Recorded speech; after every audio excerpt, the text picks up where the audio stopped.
like to share a reflection with you today on Tuesday of Holy Week. And the gospel is from John, and it's the actual announcement at the Last Supper where Judas betrays the Lord.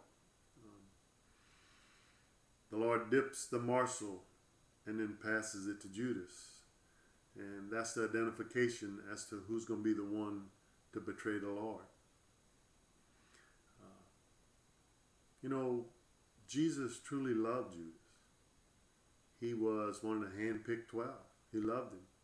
And he gives him every opportunity to accept and call on the mercy and love of God. Jesus gives him that chance when he passes him the morsel. Because Jesus knew what he was doing.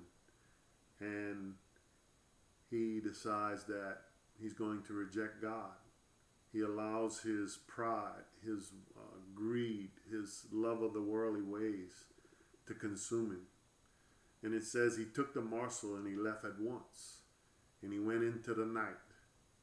Judas left the light of Christ and went into the darkness. He allowed sin to consume him into the worldly way. And the other disciples, none of them understood what the Lord was telling them. It says it there, that none of them. Think about it. He tells them, the one that I'm going to give the morsel to is the one that's going to betray me. But yet the best that the disciples can come up with is that they figure he left and went buy food and provisions in order for the feast. It goes right over their head.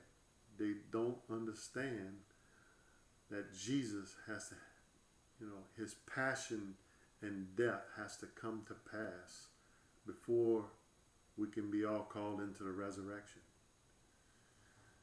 I also like to reflect on Peter in this and compare it to Judas.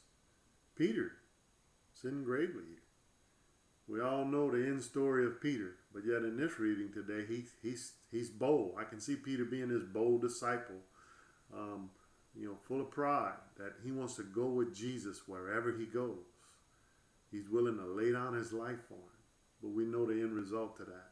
Peter fails. But the key is that Peter, of his own free will, just like Judas, he had free will. Peter has it also. We all have free will. And he decides in his heart that he had broken that relationship with Jesus. And he was truly sorry for it. And that's what we're called to do. So this Holy Week, I know we have some extra time that we're all spending in prayer, and that we're suffering with the trials and tribulations of this whole pandemic, just like the disciples, right? I guarantee you, they thought that Jesus was the Messiah, and when they saw this passion and death of Christ, they were in despair. They left the Lord in the garden. They abandoned him. That we can come in prayer this week and remember that it's only through Jesus' passion and death that we're called into the resurrection.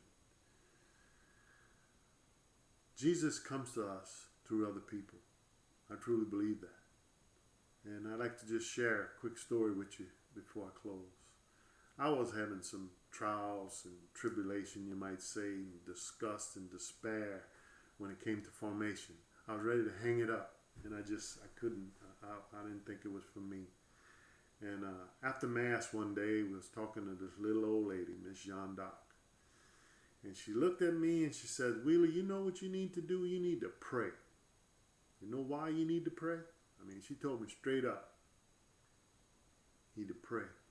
Because if you pray, it's going to give you a desire. And then it's all going to be easy. It's no problem. And she was so right.